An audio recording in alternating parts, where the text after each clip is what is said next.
Welcome to And Ninthly, an Inside Number 9 podcast. with your host, me, David. And me, John. So, hello again, John. Hello again, David. Hello, John. I love these. So, back to talk about Inside Number 9 again, this being the recently aired episode 4 of Series 7. This airing originally in May 2022, if you're listening then or later. I like how you put a question mark at the end of that, like you weren't... The one thing you should be sure of is what year we're in, even if you couldn't remember the broadcast date. That aired in May 2022? Mentally, I'm that cliche of that sort of astronaut figure just running through the streets, just accosting people about what year it is. That's how I live my life and how you should. So this is kid/nap. I think the slash is in there to mirror the heavy use of split screen. Is that the... Oh, do you know what? Reason why that's there? This is why I love these little comments. That hadn't even occurred to me. It's like I just thought they didn't want to call it Kidnap. They wanted a slightly cleverer title. That didn't even occur to me that mimics the use of split screen. It's not a clever title without it absolutely does. It absolutely does. Yeah. Because I was trying to be generous. I was like, there's not a kid. Does someone have a nap? What? I was trying to just work it out. Like why would you separate those words other than to mirror the visuals? And I was like, I can't. Fine. That now makes complete and utter sense. But also because it's a slash, right? It's at an angle. So that it doesn't work because they never used that technique. So it doesn't work on any level. They needed the straight line instead.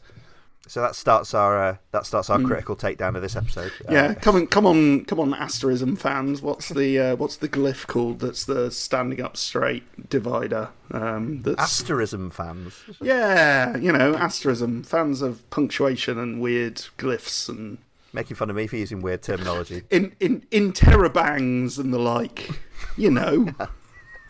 And that yes. Tittles. And this episode's cancelled. A tittle, I'll have you know, is the name for the dot above an eye. The dot above an eye is called a tittle. Is that what that is? I did not know that. So, dear listeners, if you learnt one thing from this, and it probably will be maximum one, that's it. But we will find out at some point why they should have used what the name of the standing up dividing line instead of the slashes. Even though obviously I know that this only goes out as an audio file, I'm still doing that with my hand. And John's a very visual performer. You can imagine. He's also dressed as a leopard. It's because it's Thursday. Yeah, it is. So... Can you? Very basic question then about sort of split screen thrillers and that kind of subgenre. Can you think of a more famous example of that in pop culture than the Thomas Crown Affair? Oh, interesting. Do you know what? I've never seen the remake of it. I think I've only seen the original of the Thomas Crown Affair, and it was a really long time ago, and I can't remember it. So that reference is almost entirely lost on me. But I was sat there thinking, oh yeah, no, this is clever, but this has definitely been done before. And you know what? The first thing that sprang to mind actually was Spooks. Right. I was thinking, I guess Hustle and stuff as well. That kind of. It was this is early noughties TV, is what it is. This is when was Spooks? 2004, 2005, something like that. Maybe even earlier than that. I suppose they're calling on that earlier sort of 60s, 70s tradition, aren't they, of thrillers. Actually, 24, now you mention it, if we're talking noughties like that, the sort of 24 would frequently, not just the sort of countdown bits, that would split into portions of the screen to keep the tension going, wasn't it?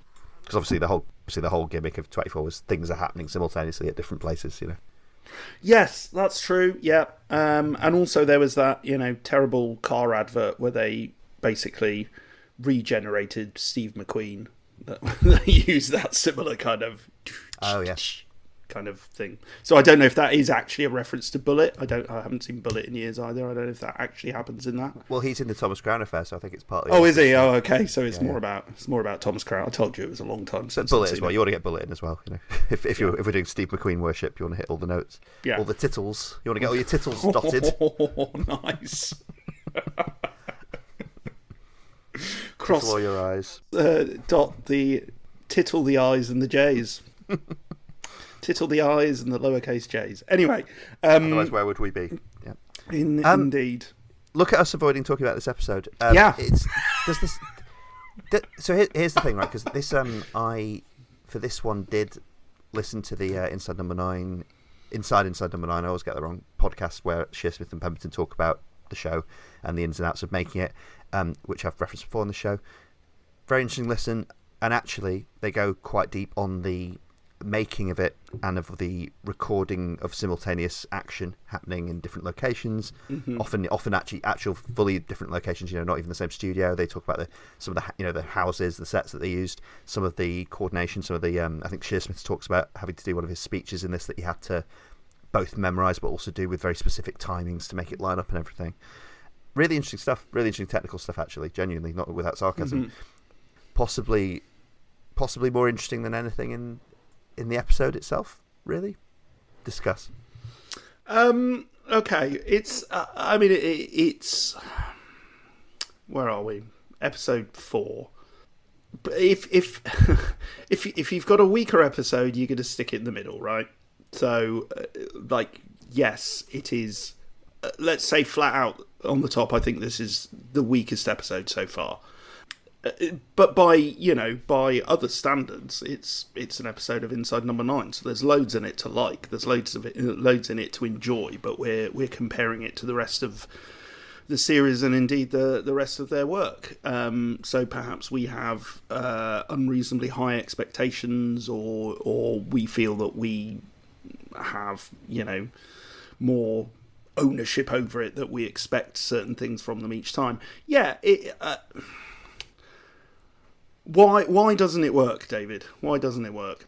Well, I mean, I think there is. I was sort of hinting at this before. I think there's the sense that it was a technical exercise, that it's a gimmick. Not in a bad way. I don't mean that in a pejorative way. It's a gimmick that they want to try out and they want to try and do it well. And but all I can tell, they've done it well. But they've done that before. They've done technical exercises before. They've done silent episodes and the karaoke episode and they've done lots of other things. Gimmicks are their thing.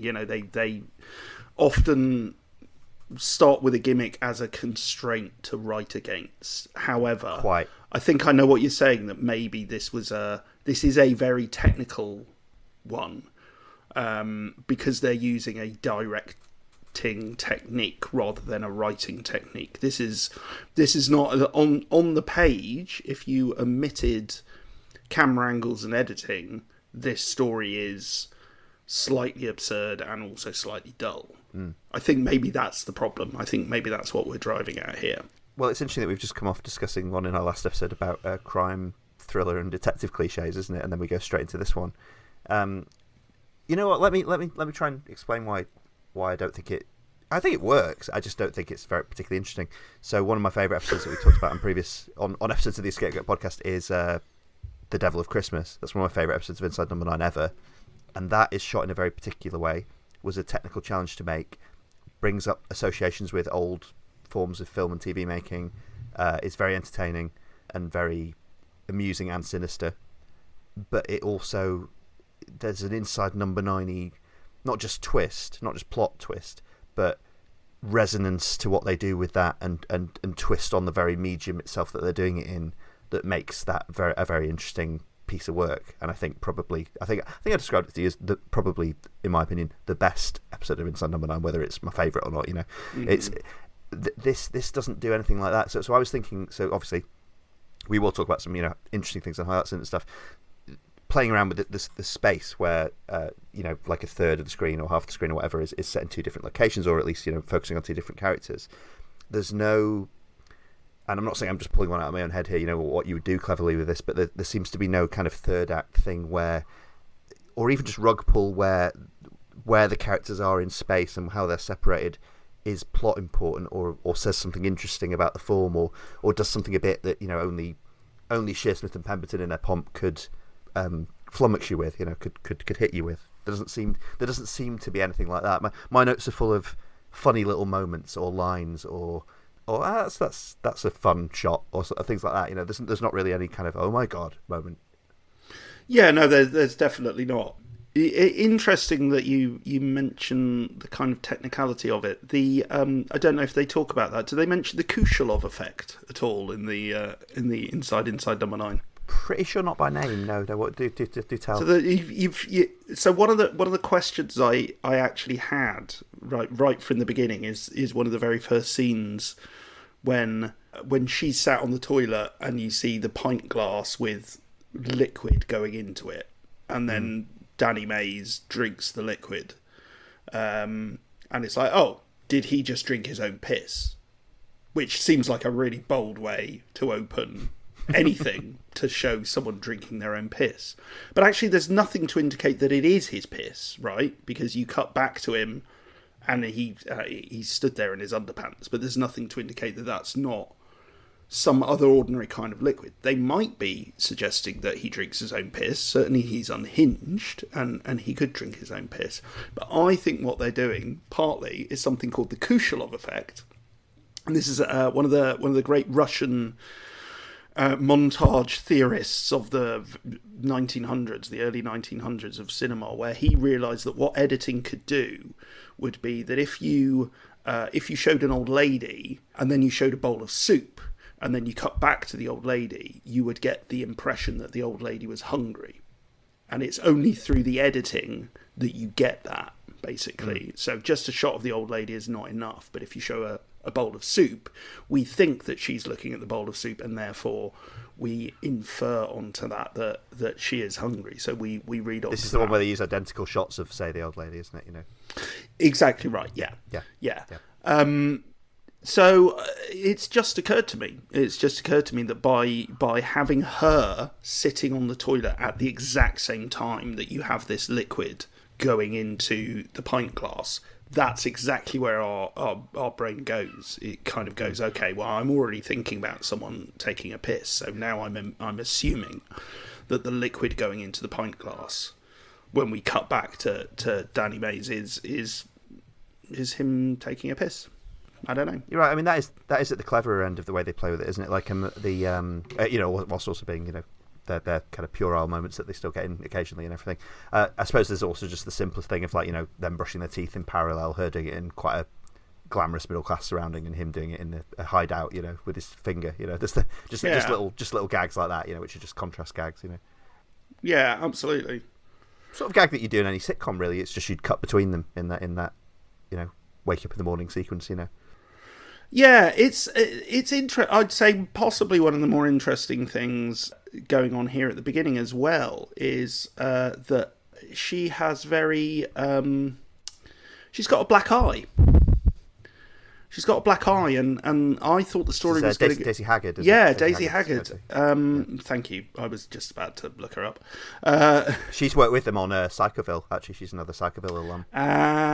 Okay, there we go. That's why. What else do I recognise her from? I really know her from something. Anyway, what was I saying? I was saying that the beginning seems kind of like it's going to go in. I mean, you never really know which direction these things are going to go in from the beginning.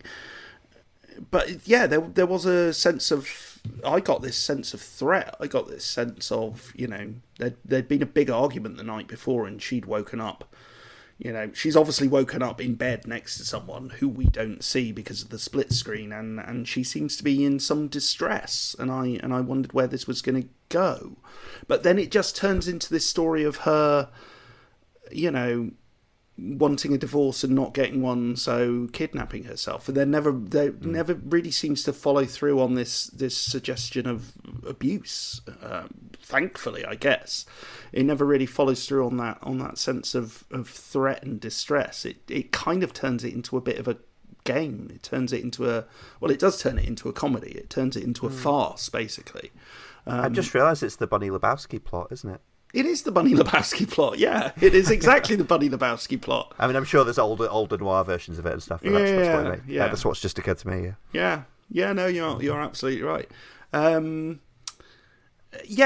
then it turns into she's kidnapped and but actually she's in on it, and then her real lover who's in charge of it all kind of turns up, and it's hello Jason Isaacs, and and that's quite nice, but God, he was underused. What a waste of Jason Isaacs.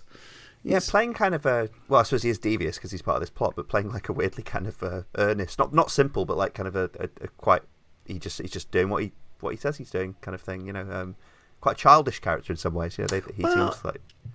Maybe. I think maybe I'm doing it a disservice. I think that bit actually kind of works because it's the idea of like this is just about two people who are having an affair and they want a way to get away, and also they want to make some money at the same time. So they're not career criminals. They're just victims of circumstance, and they have a plan. But as with all great noirs, that plan is going to go horribly wrong, and the wrong person's going to end up dead, as indeed is what happens. Yeah, I wonder if there's just something slightly off with the dynamics as well. It's the Shearsmith character is just an arsehole. It's just a comically awful, comically arrogant, and he's even doing a slightly silly voice again. He is doing a slightly silly voice, and that's absolutely fine. I love silly voices. It's all right, babe. I'll be back. I can't even dare, but it's that kind of arsehole business. Don't do yourself down, David. I think that was pitch perfect. Oh, great. And then you've got the Danny Mays character, who's weirdly, so he's kind of a cousin of the character in Wuthering Heist. He's kind of a cousin of the I've forgotten the actor's name already. Sorry. Daniel Mays. You mean in No, the other one, the one in Wuthering Heist. Kevin Bishop. Thank you very much. He's kind of he's a cousin to the absolute idiot who gets away with it, who ends up coming up smelling of roses when everyone else is fucked over. So it very much has that flavour about it. But also with like elements of Private Pile as well. I felt from Full Metal Jacket, just elements of it's. I think it's the line when he said, "This is my tool. I am the weapon." It's like, oh, okay, this is someone's seen too many. I know they mentioned that he's ex-army, but I think I think they've taken that to its Kubrickian conclusion to an extent. Yeah, no, I see that. One thing you talk about elements of the episode that work better than others. I think probably my highlight was after the Isaacs character is killed in that slightly concocted scuffle. Basically, I really like that. For a minute there, the situation you're stuck with at face value is that she's been pulling this scam that she's in control of. That's an artifice, and then she's suddenly stuck in a situation with someone who isn't in on it. And it's like you're safe, because they talk later about giving the Shearsmith character that ridiculous sort of safe word to get out of the situation. Is it granola? Say. And he's like, how am I going to work that into? How am I going to work one of those into conversation, let alone two of them? Which is really funny. But it's like being stuck in a role play and suddenly your safe word doesn't work anymore, right? It was that, and I thought that was really cool. Like when it looks as though then he's actually going to take her ears off and everything like that. I thought that's again where they may be. I think on the last episode I was talking about, does Shearsmith and Pemberton sometimes write twists above just exploring the idea they've actually got into, which is actually more promising. And I thought, it'd be pretty dark, but I was like, maybe just her being stuck in this situation with someone who's not in on the game anymore is actually more interesting. I completely agree with you. Actually, for me, that was definitely the most thrilling bit of the episode, and it was for all of those reasons as well, where I kind of thought, she is now pleading with someone. She is now trying to convince someone that actually it was a joke all along, and actually he's the fall guy. So it's this interesting status shift where he thinks he's got the power, but she knows she's got the power.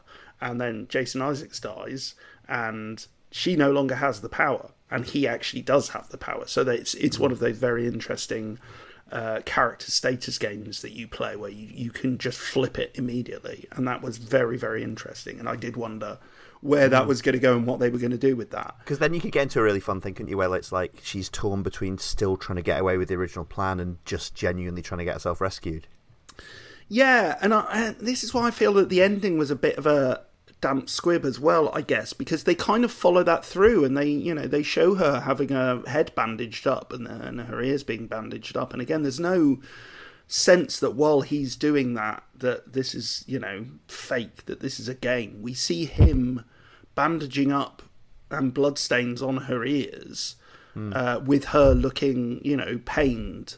So we are being we continue to be led to believe that actually that is what's happened, that she's been caught out by her own game. They're kind of cheating a bit there, aren't they? They're kind of cheating a little bit. I think if they only had the audio of that scene, that would be playing fair. But I think that's the fact that, as you say, that we see them and they're seemingly doing that sincerely, both of them. Yeah. That's a bit beyond, I think. Yeah, possibly that might be the section where it's that's, they could have lost that shot maybe, and it would have been a bit more forgivable. This is the moment where we kind of introduce it being Barry Shitpeas again, don't we? So this is another Al Campbell directed episode, who, as you reliably informed me in the first episode, is in fact the one and only Barry Shitpeas. So this is our second Shitpeas episode. Oh, well spotted. I didn't catch that. So I'll be careful what I say, because he looks tasty. That's the problem. I don't want to get on the wrong side of Shitpeas. Yeah, no, of course not. I should tell you this might be the level of concentration I was giving to this episode. I mean, I have seen it twice, but the level of engagement. Say, this is one where I actually spotted the hair. Oh, that was, for a second I was like, well, we always talk about their hair, David. We talk about their wigs and their hair all the time. Oh, their hair. Yeah. I know what you mean now. Their hair. Yeah, I don't think I've ever spotted one. I don't think I've spotted one. I never have or try to. I forget to look. No, well, I wasn't even really looking. I think it's partly because it's not a very furnished place, the hideout and stuff. But also, I was probably just drifting out of it a little bit because there wasn't anything particularly grabbing me. So I saw it on the sort of mantelpiece, But yeah, I mean, yeah. I guess this episode led me waiting around for some kind of development of the situation like that, and I thought I was getting one there, and then it turned out to be not really that. And I mean, I think even just things like, even if you just to judge it as like a crime thriller, there's just things like the way they exit the property at the end, which you're sort of in on what's happening, so you're sort of ahead of the plot in a way that's not particularly enjoyable, and they just escape in a way that's not particularly plausible, really. They're just allowed to drive away from the crime scene. And the punchline, if it's a punchline, is terrible. I'm all ears. It's really sort of deliberate, like almost to give them charitable credit. Is it kind of like, is this part of some sort of pastiche, like the fact that it's such a bad punchline? Is this like? I think it has to be. And if it's not that, then saying that is really offensive, isn't it? It's say that they had an off day. If it's really critical. I think it has to be. I think they're doing style over substance, and I think that's an intentional thing. So therefore, the substance is all slightly absurd. It is very cliched cop thriller, ridiculous drama kind of thing. So I think maybe they are playing with that, but maybe it's not quite OTT enough, and we take it at face value. Maybe we're taking it the wrong way. Maybe we're taking it entirely intentionally. Obviously, there is absurdity there. The whole Danny Mays character, and wearing the mask, and that, there's a lovely gag at the beginning when he's talking into the voice changer, and it's high pitched instead of low pitched. And there's lots of really kind of nice like your microphone, like my microphone earlier on. Yeah, listeners, you'll be glad we sorted that out. And they are a great cast, and Danny Mays is a wonderful actor, and Daisy Haggard and Jason Isaacs, and he's wasted. And weirdly, Steve Pemberton seems kind of sidelined in this as well. He doesn't really seem to have an awful lot to do. He arguably gets the best line though when he just shits his captain's walking off after. He just says, "What a tosspot." Yeah.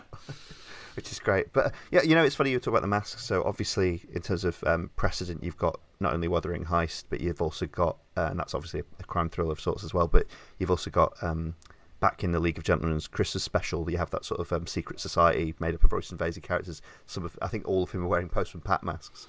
So you've got that kind of ridiculous mask that Wicker Man-esque as well. Of course, earlier this season we've had Mr. King, of course, where you have kind of adorable masks that can then become sinister and then ridiculous again. In this context. Another thing though, I was going to say about this, and this doesn't really reflect that well on this episode, is they've kind of done this kind of double cross characters playing, role playing who they're not stuff better in The Bill. Remember The Bill? Yeah. Yes. That's all about cons and kind of trying to convince one character that something's going down when something else is going down, and that's more artfully done, I think. Yeah, and actually they're all in on it. And again, like Wuthering Heist as well, I think this has so much in common with Wuthering Heist in terms of some of them being in on it, some of them not being in on it, double-crossing each other, a double cross, the threat of violence. Yeah. I wonder how, because obviously we've got the kind of issue of season 6 and season 7 kind of intermingling due to the filming schedules and lockdown. I wonder actually if these two were going to end up in the same series at one point, or if they never were in there.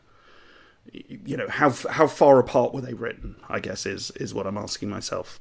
It's interesting to think what they've been up to in recent years as well, Pemberton and Shearsmith, because, they've both done quote-unquote straight crime dramas, Shearsmith with, I think it was that ITV drama, The Widower, where he played the sort of, Black Widower character, and I know Pemberton's, I never watched it, but Pemberton's did seasons of that Whitechapel show, didn't he? They've both done legit crime drama in as far as British TV goes, and I wonder if there was just something when they were approaching sort of writing in 2019-20, they were just like, we need some crime thriller stuff, was just kind of what they wanted to play around with, whether relatively straight as here, just stylistic flourishes, or things like Wuthering Heist. Yeah, there's the one as well where Pemberton plays the on the surface quite avuncular farmer character, but actually there's a scarecrow in his field that's going on a murderous rampage every night. This is, I have the power to take these out. I'm not saying I'm going to use it. It'll depend whether you use it responsibly or not in episode 5, I think. John's slightly trolling me here, but you guys love it, so there you go. Do they? Do we have it? Is there any evidence for that, David? Is there any evidence for that at all? No, there isn't really. Yeah, I mean, there's a few other. I do have in my notes a few other things that I noticed that kind of features. Actually, there's one. Here's one thing. Actually, one scene that I think could have gone on longer, and at least would have been kind of linguistically creative and things like that. Would have enlivened the kind of middle part of the episode. Before Jason Isaacs' character shows up, they're playing that yes/no game relatively briefly. You kind of actually you kind of come in at the end of them. I see. They're playing that. They're at the tail end of playing that, and that. It's quite entertaining, and that kind of bleeds into the Isaac's arrival. But it is. That's. I'm not even going to try and play along here, but that's very similar, isn't it, to the scene in the stakeout where they're playing the fortunately unfortunately game in the car. I'm just trying to remember that. I'm not trying to plan my next move. I'm just trying to remember that. Right, yes. Right. Yes, it is. There we go. I've crumbled. Yes, it is quite similar to the fortunately unfortunately game. Yeah. And I thought that could have been a longer scene. That kind of potentially was more entertaining than a lot of stuff that ended up in it. Yeah, but maybe it was the right length. Maybe it wouldn't have been entertaining if it had gone on any longer. Because it kind of gets its payoff, which is the payoff that it needs, which is him kind of saying, "Does your husband love you more than money?" And her kind of going, "Well, I guess we're going to find out." Which is because at this point we don't know it's all a ruse. It's that's a great little line. No, that is good actually. That's one of the lines that works kind of on the surface of it and is clever in the moment, but also kind of makes you wish there was a better payoff for that kind of deception and everything. Yeah. Yeah, I mean, were there any other highlights that you noticed? Because I think there's a few. There's things like Daniel Mays' Stockport. That's the only other one I've got. That's the only other one I've got to mention is Stockport syndrome, and part of it's a groan, but part of it's like, yeah, okay, fair enough. You've written a character like this who's of this, demeanour and this intelligence level, and therefore you'd be a fool. You'd be a fool not to put that line in. I also quite liked them just describing the Maze character as like, he wants to be a pastry chef, but he mostly breaks people's legs for money. Yeah. I mean, it's capitalism, folks. That's where we'll all be headed. Doesn't let you follow your dreams. That's the problem. No, it's the gig economy, John. We'll all have to be pastry chefs and break people's legs for money via an app, probably. I mean, you could do some damage with a rolling pin, certainly. I wonder if that was his method. Yeah, that might be better than something in the episode. That's one to remember. That's one to put in the bottom drawer and pull out again in later years. The rolling pin, the pastry chef who breaks people's legs with a rolling pin. I mean, that's a 5-series HBO drama if ever I heard one. Yeah, Bryan Cranston. We could get Jude Law now, I reckon. It's going to be called Yes, Chef. I like it. So I think, I mean, you sort of were saying, I said we weren't going to rank these last episode, and we won't properly till the end of the series, but yeah, I think this is the weakest thus far of this series, and I think probably, I think I was sort of saying, someone was saying, I was talking to someone recently who hadn't seen Inside Number 9 for several series, and they were like, oh, is it still good? And I was like, yeah, it's really consistent. It's mostly good to very good, I think this is just okay, and it might be one of the only recent just okay episodes, really. I think it doesn't really transcend that. I mean, as I say, visually, stylistically, it's good. It seems really well made, really clever. As I say, I did get a lot out of listening to the Inside Number 9 podcast, and it is interesting what they went through to do it. And they seem very proud of doing that and pulling it off, But they actually make a point of praising the actors, because obviously they're in at least of a lot of the recent episodes. Mm-hmm. So they seem to quite enjoy that in some ways, being able to sort of step back a little bit at times, and have, I think they say something like, and have proper actors do it, which is good fun. Yeah, that is nice. And again, we're 7 series in, and it's hard work. Well, I say it's hard work. Trying to make it as a pastry chef and having to break people's legs on the side, that's hard work. Yeah. But that's They don't know they're a multi-BAFTA winning writer directors don't know they're born these days. Yeah, nightmare. Well, I guess we'll wrap up there then. So that was episode 4, and we'll be back in the next episode to talk about episode 5 of Inside Number 9 Series 7. For now, goodbye from me, David. And goodbye from me, John. That's John, yeah. Bye. I always think I'm going to come up with something really funny when it gets to those bits, and then I never do. Never do. Sorry. Not to date. We live in home.